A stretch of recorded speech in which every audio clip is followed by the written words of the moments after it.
Welcome to pin point friends once again. आज मैं फिर से एक बार आप लोगों के सामने निफ्टी का एनालिसिस लेके आया हूं। आने वाला हफ्ता में निफ्टी में क्या हो सकता, क्या क्या पॉजिटिव और क्या क्या नेगेटिव पॉइंट्स देखने को मिल रहे हैं, इसी के चर्चा के ऊपर आऊँगा। पर इससे पहले आप लोगों को एक रिक्वेस्ट है, आप लोग वीडियो को लाइक कीजिए, शेयर कीजिए और चैनल को ज़रूर सब्सक्राइब कीजिए। फ्रेंड्स, इसके साथ एक बात मैं बताना चाहूँगा। पिछले कुछ दिनों से मेरा ये वीडियो के नीचे जो एंजल वन का अकाउंट ओपनिंग लिंक दिया हुआ था, उस लिंक में कुछ प्रॉब्लम हो रहा था, इसलिए बहुत सारे आदमी ने कंप्लेन भी किया। उन लोगों ने अकाउंट ओपन कर नहीं पाया। पिछले कुछ दिनों में करीब 1-1.5 महीना 2 महीना से ये प्रॉब्लम चल रहा था। तो मैंने उस प्रॉब्लम को सॉल्व कर दिया। मैं दूसरा लिंक प्रोवाइड कर दिया है वीडियो के नीचे। पुराना वाला जो लिंक था उसको हटा के नया लिंक डाल दिया है। अभी जिन लोगों को प्रॉब्लम हुआ था या फिर जिन लोगों ने नया अकाउंट ओपनिंग करना चाहते हो एंजल वन के साथ, आप लोग उस लिंक के थ्रू अपना अकाउंट ओपन कर सकते हो। फ्रेंड्स, पिछले हफ्ता हम लोगों ने जो डिस्कस करके गया था निफ्टी के ऊपर, देखिए निफ्टी जैसा हमारा चर्चा था ऐसा तो खरा नहीं उतरा। हफ्ता के दौरान जो मूवमेंट दिखाई दिया था, बुलिश व्यू था मेरा। साथ साथ मैंने ये भी कहा था कि हो सकता है एक बार निफ्टी अपना जो ट्रेंड लाइन है, शॉर्ट टर्म ट्रेंड लाइन या 20 सिंपल मूविंग एवरेज, इसको एक बार टेस्ट करके ऊपर की तरफ जाने का कोशिश करे। पर वो मतलब मैं उतना ज़्यादा उस पॉइंट को रेस्पेक्ट नहीं किया था, पर बाज़ार कुछ ऐसा ही दिखाया। मेरा स्ट्रैटेजी बाय ऑन डिप्स का था। फ्रेंड्स, बाय ऑन डिप्स 2 दिन, एक दिन 16,050 और एक दिन 15,900, 2 मौका मिला था इस हफ्ते के दौरान और दोनों मौका में ही 100 पॉइंट मतलब 1650 से तो 100 पॉइंट का करीब मूवमेंट दिखाया और 15,900 से तो 150 पॉइंट का मूवमेंट ऊपर की तरफ दिखाया है। तो थोड़ा बहुत ही सही पैसा तो ज़रूर बना हुआ होगा, इतना मेरा उम्मीद है। अभी आने वाला हफ्ता में देखिए बाज़ार में अभी आज के डेट में बहुत ज़्यादा एनालिसिस करने का कुछ है नहीं। बाज़ार एक दायरे के अंदर आ गया है। मान लीजिए मोटा मोटा ये दायरा कुछ ऐसा है, नीचे 15,800 और ऊपर में 16,300। ये छोटा दायरा, शॉर्ट टर्म का 2-4 दिन का दायरा, इस दायरे के अंदर बाज़ार फंस गया है। और मेरे हिसाब से एक बड़ा दायरा भी तैयार हो सकता है। मैं अभी से तो ये नहीं कह सकता कि बिल्कुल होगा, पर मेरे हिसाब से ये हो सकता है आने वाला कुछ दिनों के लिए। जैसे कि नीचे 15,500 और ऊपर में 16,500, इस रेंज के अंदर आने वाले दिनों में निफ्टी घूम सकता है कुछ दिन, अगर कोई बड़ा ब्रेकआउट या ब्रेकडाउन देखने को ना मिले तो। पर स्टॉक स्पेसिफिक मूवमेंट चलेगा, सेक्टर रोटेशन चलेगा, ऐसा लग रहा है। जैसे कि ऑटो एफएमसीजी काफ़ी ऊपर आ चुका है, थोड़ा बहुत ओवरबॉट भी हो चुका है। अभी हो सकता है इसमें थोड़ा बहुत प्रॉफिट बुकिंग देखने को मिले। उल्टा साइड में अगर देखेंगे तो आईटी बहुत ज़्यादा गिरा हुआ है, बहुत ओवर सोल्ड है। सारा दुनिया बोल रहा है आईटी में कुछ नहीं है भैया, आने वाला 6 महीना में तो आईटी में कुछ नहीं हो सकता, तो आईटी को बेचो। मेटल तो ऐसे ही गिरा हुआ है, पर फिर भी मेटल अपना लो से 5-7% स्टॉक्स वाइज में बता रहा हूँ ऊपर है। पिछले 2 हफ्ता का जो लो था उससे ऊपर कामकाज कर रहा है। और बैंक भी ऊपर से करीब 5% गिर चुका है। तो देखिए बैंक के बारे में तो मैं बहुत ज़्यादा श्योर नहीं हूँ कि एकदम से बता दिया जाएगा कि नहीं और नहीं गिर सकता है, ऊपर जाना चाहिए। किसी के ऊपर श्योर नहीं हूँ, पर मैं एक उम्मीद लगा रहा हूँ कि शायद आने वाले दिनों में आईटी और मेटल में कुछ मतलब थोड़ा बहुत ही सही एक ऊपर का मूवमेंट देखने को मिल सकता है। तो बहुत ज़्यादा ध्यान निफ्टी के ऊपर ना दे के थोड़ा बहुत स्टॉक और सेक्टर के ऊपर ध्यान देने का कोशिश आने वाले दिनों में करना चाहिए, इसीलिए मैं इतना सारे बात बताया। अभी जो टेक्निकली दिखाई दे रहा है फ्रेंड्स, जैसा मैंने बात कर रहा था, ये जो शॉर्ट टर्म का ट्रेंड लाइन है बिल्कुल इसके ऊपर से प्राइस घूम गया ऊपर की तरफ, इसे रेस्पेक्ट करके ये एक पॉजिटिव पॉइंट है। इसके साथ साथ अगर आप जो डाउन ट्रेंड लाइन को काटा था ये प्राइस 7 जुलाई के डेट में, उसी डाउन ट्रेंड लाइन पे बिल्कुल उसी डाउन ट्रेंड लाइन पे सपोर्ट लेके प्राइस ऊपर की तरफ घूम गया फिलहाल। तो ये भी एक पॉजिटिव पॉइंट है। इसके साथ साथ फ्रेंड्स, अगर ये जो पिछला अप मूवमेंट हुआ था नीचे 15,183 टू 16,275 का, इसका 38.2% फिबोनाची लेवल अगर आप लोग निकालेंगे तो वो लेवल आएगा 15,858, और बाजार काल के दिन में बिल्कुल 15,858 का ही लो बनाया, मतलब उसको रेस्पेक्ट करके वहां से प्राइस ऊपर की तरफ घूम गया और करीब 200 पॉइंट ऊपर की तरफ घूम गया प्राइस। तो ये भी एक पॉजिटिव पॉइंट है। इसके साथ साथ फ्रेंड्स, अगर मूविंग एवरेजेस सेटअप देखिएगा तो मूविंग एवरेजेस सेटअप में जो देखने को मिल रहा है, जैसा मैंने उम्मीद थोड़ा बहुत ही सही जताया था कि प्राइस एक बार हो सकता है अपना 20 सिंपल मूविंग एवरेज को ऊपर की तरफ खींच के उसको एक बार टेस्ट करके फिर ऊपर की तरफ जाए, क्योंकि एक साथ प्राइस 20 और 50 दोनों सिंपल मूविंग एवरेज को काटा था। हो सकता है थोड़ा बहुत सुस्ता के दोबारा टेस्ट करके ऊपर की तरफ जाए। तो प्राइस कुछ ऐसा बिहेवियर दिखाया, पर 20 सिंपल को टेस्ट नहीं किया। कल के दिन ये 20 सिंपल मूविंग एवरेज खड़ा था 15,806 के आसपास, पर प्राइस 15,860 का लो बनाया, करीब 50 पॉइंट ऊपर से ही घूम गया। ये एक पॉजिटिव पॉइंट है। इसके साथ साथ आज के डेट में प्राइस फिर से आके ये 50 सिंपल मूविंग एवरेज जो कि आज के डेट में खड़ा है 16,027, उसके ऊपर आके उसके करीब 20 पॉइंट ऊपर आके क्लोज करके निकल गया, ये भी पॉजिटिव है। इसके साथ साथ फ्रेंड्स, ये जो 20 सिंपल मूविंग एवरेज है, ये 20 सिंपल मूविंग एवरेज फिर से एक बार राइजिंग हो गया है, फिर से एक बार राइजिंग हो गया है। ये भी हमें डेली चार्ट के ऊपर पॉजिटिव ही नज़र आ रहा है।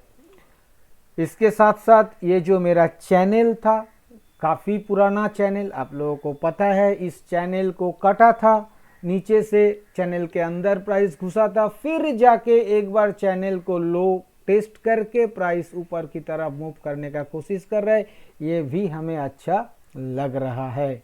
तो डेली चार्ट के ऊपर मोटा मोटा प्राइस एक्शन यही लग रहा है, ठीक ठाक, सब कुछ ठीक ठाक ही लग रहा है। अभी भी ऐसा घबराहट का कोई बात नहीं है। मेरा वो पॉइंट को भूलिएगा मत कि फ्रेंड्स, जब तक ये अपना 15,900 के नीचे क्लोजिंग नहीं दे देता, तब तक डरने का कोई बात नहीं है। ये बिल्कुल है कि प्राइस जो मदर चार्ट है, जो वीकली वाला और जो मंथली वाला चार्ट है, ये बिल्कुल फ्रेंड्स खराब है। इसमें अभी भी एज सच कोई बदलाव नहीं हुआ है, पर डेली चार्ट, आवरली चार्ट तो सुधर गया है, काफ़ी सुधर गया है। डेली चार्ट भी सुधरने का कोशिश कर रहा है।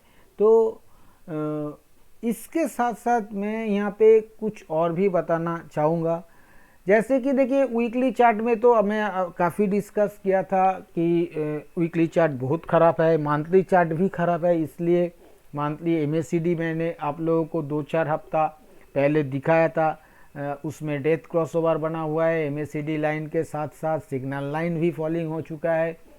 पिछले मंथ मैंने 2 हफ्ता पहले मैंने आप लोगों को बताया था कि मंथली चार्ट के ऊपर जो 20 सिंपल मूविंग एवरेज जो कि पिछले मंथ ये 15,969 पे खड़ा था, इस महीना में वो 16,100 के ऊपर खड़ा है अभी, तो इसको काट के प्राइस क्लोज करके गया था। तो ये बहुत ख़राब सिग्नल है।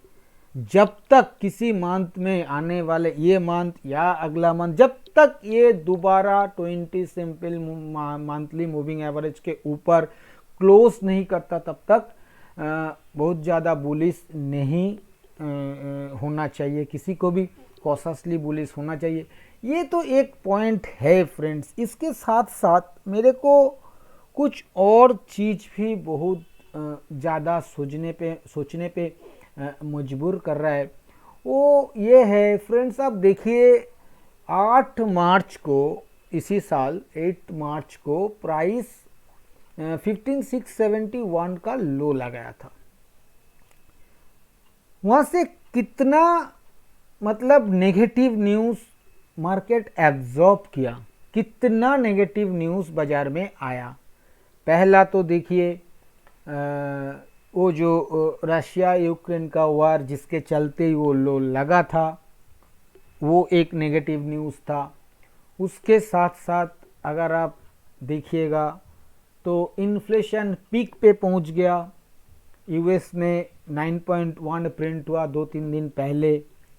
इसके साथ साथ रेट हाइक साइकिल चालू हो गया। यूएस ने तो करीब 175 बेसिस पॉइंट ऑलरेडी, शायद वो 150 या 175 बेसिस पॉइंट ऑलरेडी हाइक कर दिया है मार्च से लेके आज तक। और ऐसा उम्मीद जताया जा रहा है कि आने वाला जो जुलाई का एंड में जो मॉनेटरी पॉलिसी है फेड का, उसमें 100 बेसिस पॉइंट और भी हाइक किया जा सकता है। ये भी मतलब बाजार सोच रहा है, ये न्यूज़ भी आ गया है। इसके साथ साथ 10 ईयर जो बॉन्ड है यूएस में वो करीब 3.5 के आसपास से घूम के आया, वो भी बाजार देखा है। इसके साथ साथ क्रूड ऑयल का $140 भी बाजार विटनेस किया है इसके बीच। काफ़ी सारे। इसके साथ साथ अगर आप देखेंगे तो डॉलर इंडेक्स तो अभी भी 108 के आसपास है, रुपी गिरता ही जा रहा है। तो बहुत सारा नेगेटिव पॉइंट्स बाजार देख रहा है, विटनेस कर रहा है। पर प्राइस क्या बिहेव कर रहा है, वो जो मार्च 8 वाला जो लो है 15,671 15,671 प्राइस उसी के आसपास घूम रहा है, या तो उसके 200-400 पॉइंट ऊपर या फिर उसके 200-400 पॉइंट नीचे। बहुत ज़्यादा इसको तोड़ा नहीं। और ये कितना टाइम बीत गया, ये 4 महीना बीत गया फ्रेंड्स। मार्च 8 से लेके आज 15 जुलाई, 4 महीना 1 हफ्ता बीत गया है। प्राइस नीचे जाने को तैयार नहीं है। ऊपर तो जा नहीं सकता इसलिए क्योंकि टेक्निकल चार्ट खराब है, इतना खराब न्यूज़ आ रहा है, माहौल इतना खराब है, ऊपर कैसे जा सकता है। पर प्राइस नीचे भी नहीं जा रहा है।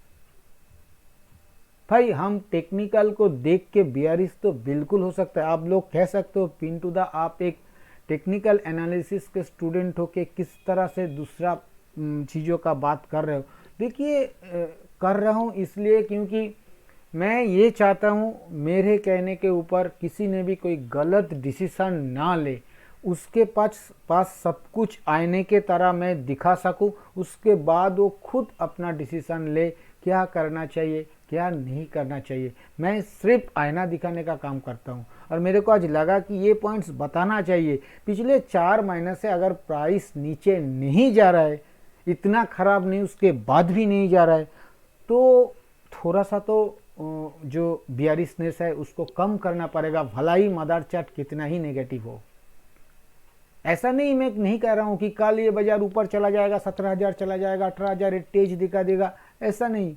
भैया पहले तो ये 15,500 को 15,900 को क्लोजिंग बेसिस पे तोड़ने दीजिए, फिर 15,500 को तोड़ने दीजिए, उसके बाद एक नया लो लगाने दीजिए, फिर जाके बीआरएस होगा, जरूर होगा। पर अभी मैं यही कह रहा हूँ, मेरे हिसाब से बहुत ज़्यादा अभी बीआरएस नहीं होना चाहिए, पर बहुत ज़्यादा बुलिश भी नहीं होना चाहिए, इसलिए क्योंकि मदर चार्ट खराब है। इसलिए तो कॉशसली बुलिश होके sector specific, stock specific, deep में थोड़ा बहुत बाई करके काम किया जा सकता है। मैं क्यों ऐसा कह रहा हूँ, क्योंकि निफ्टी में आप पिछले 5 दिन का बिहेवियर देखिए, चुनिंदा ही ट्रेड मिला है। जैसे मैं कह रहा था, सारा हफ्ता में 2 ही अपॉर्चुनिटी मिला है हम लोगों को, तो इससे ज़्यादा नहीं मिलेगा। तो काम अगर करना है तो सही ढंग से करना पड़ेगा। मैं अपना पॉइंट्स आप लोगों के सामने रखा, अगर अच्छा लगा तो ये कमेंट्स में ज़रूर बताइएगा, बुरा लगा तो वो भी कहिएगा। कहीं पे मेरा कोई गलती हो रहा है तो मेरे को पकड़ने में हेल्प करिएगा, मैं कोशिश करूँगा उसको सुधारने के लिए। अगर अच्छा लगा तो अप्रिशिएट ज़रूर कीजिएगा। फ्रेंड्स, अभी मैं इंडिकेटर एक बार देख लेता हूँ। देखिए डेली इंडिकेटर में तो MACD ठीक ठाक है, कुछ भी एज सच बिगड़ा नहीं है। RSI भी 50 के ऊपर बना हुआ है, तो यहाँ पे भी कुछ एज सच खराब नहीं है, ठीक ठाक है। अभी मैं एक बार वीकली चार्ट के ऊपर आऊँगा फ्रेंड्स, अगर आप लोग हर रोज सुबह निफ्टी के ऊपर daily view free of cost लेना चाहते हो तो वीडियो के नीचे डिस्क्रिप्शन बॉक्स में एंजल 1 का अकाउंट ओपनिंग लिंक दिया हुआ है। उसी लिंक के जरिए अपना अकाउंट ओपन कीजिए और अपना पहला ट्रेडिंग करने के बाद उसी ट्रेडिंग का स्क्रीनशॉट उसी वीडियो के नीचे डिस्क्रिप्शन बॉक्स में जहां एंजल 1 का अकाउंट ओपनिंग लिंक दिया हुआ है उसके नीचे मेरा व्हाट्सएप नंबर भी दिया हुआ है। उसी व्हाट्सएप नंबर में अपना पहला ट्रेडिंग का स्क्रीनशॉट व्हाट्सएप कर दीजिए। इसके बाद हर रोज सुबह फ्री ऑफ कॉस्ट आपके पास भी निफ्टी का डेली व्यू पहुंच जाएगा। वीकली चार्ट में फ्रेंड्स एज सच कोई भी चेंजेस नहीं है। कैंडल स्टिक वाइज एक इनसाइडर कैंडल बना के निकल गया, जैसा मैंने कह रहा था। ऊपर में 16,300, नीचे 15,800, ये रेंज तो अभी फ़िलहाल लग रहा है कुछ दिन चलेगा, 2-4 रोज जब तक नहीं काटा जाता। तो इनसाइडर कैंडल बना हुआ है, डेली में भी इनसाइडर कैंडल बना है आज के डेट में, तो एज सच कोई बड़ा बात नहीं है। तो पर अगर आप इसे टेक्निकल के परिभाषा में जानना चाहोगे तो ये 3 हफ्ता हायर टॉप हायर बॉटम बनाने के बाद इस कैंडल को आप बीआरएस हरामी भी कह सकते हो। जापानीज कैंडल स्टिक के हिसाब से ये बीआरएस हरामी है, पर मैं इसे बहुत ज़्यादा रिस्पेक्ट नहीं कर रहा हूँ, क्योंकि ये अगर टॉप पे बनता, मतलब नीचे से अच्छा खासा रैली होने के बाद ये बनता तो ठीक ठाक है। ये तो 2 हफ्ता ही चला है, उसके बाद ही ये बन गया, तो होने का कुछ भी हो सकता है। पर टेक्निकली बना है, इनसाइडर कैंडल ही मानो, बीआरएस हरामी मतलब उतना नहीं सोचना चाहिए। अगर लो काटे, ये ग्रीन कैंडल का लो काटे, उसके बाद जाके हम लोग सोचेंगे क्या करना चाहिए क्या नहीं करना चाहिए। मूविंग एवरेजेस सेटअप फ्रेंड्स अभी भी कुछ यहाँ पे सुधरा नहीं है। 20 और 50 के बीच डेथ क्रॉसओवर बना हुआ है। अभी 20 टेस्ट भी नहीं हुआ है, 20 करा है 16,556 पे, बहुत ऊपर करा है, यहाँ से करीब 500 पॉइंट ऊपर। देखना पड़ेगा आने वाला 1-2 हफ्ता में ये वहाँ पे जाने का कोशिश करता है कि नहीं। 50 तो काफ़ी दूर है, 17,000 के ऊपर है। तो वीकली चार्ट अभी भी एज सच कोई सुधार नहीं दिखने को मिल रहा है वीकली चार्ट पे, जैसा मैंने जिक्र कर रहा था। इसके साथ साथ अगर इंडिकेटर वाइज देखिएगा फ्रेंड्स, तो इंडिकेटर में MACD में एक पॉजिटिव क्रॉसओवर बन सकता है ऐसा दिखाई दे रहा है, पर अभी ये प्रीमैच्योर कंडीशन में है। सिर्फ MACD लाइन थोड़ा सा राइजिंग हुआ है, पर सिग्नल लाइन जैसे कि तैसा फॉलिंग है, तो एज सच ठीक ठाक नहीं है। RSI का जहाँ तक बात किया जाए, RSI 40 के ऊपर बना हुआ है, इतना बस, इससे ज़्यादा कुछ नहीं। तो यही मोटा मोटा वीकली चार्ट का एनालिसिस है। अभी मैं एक बार ऑप्शन चेन के ऊपर आऊँगा फ्रेंड्स। ये मैंने आने वाला हफ्ता जो 21 जुलाई का जो ऑप्शन चेन सीरीज़ है, इसको ओपन किया है। आज निफ्टी का क्लोज आया है 16,050 के पास, तो 16,050 मोटा मोटा एट द मनी हो गया।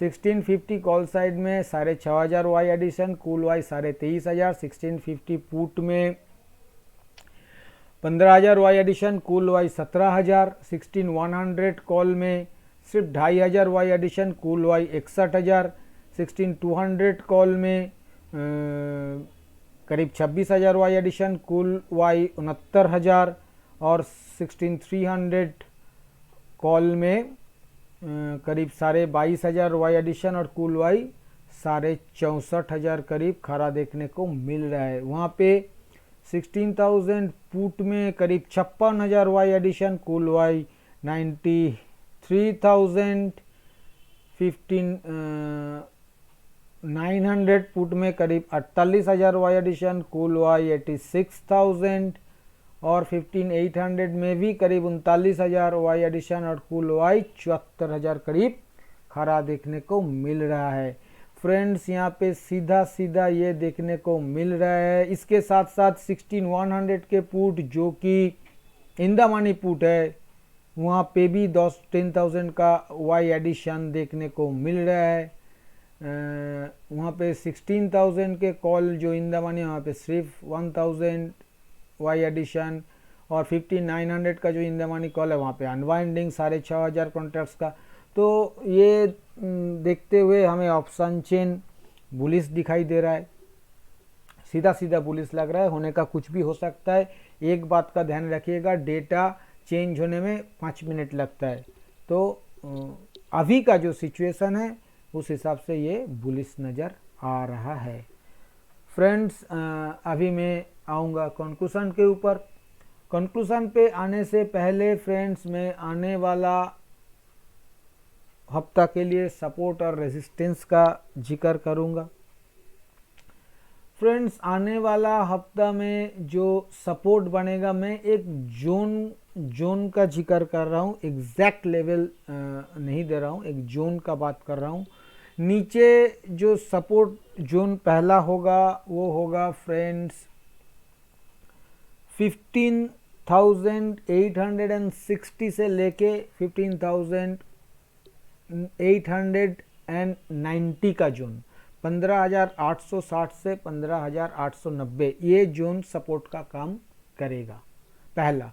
दूसरा सपोर्ट का काम करेगा 15,700 से लेके 15,730 का जोन, 15,700 से लेके 15,730 का जोन, ये जोन सपोर्ट का काम करेगा।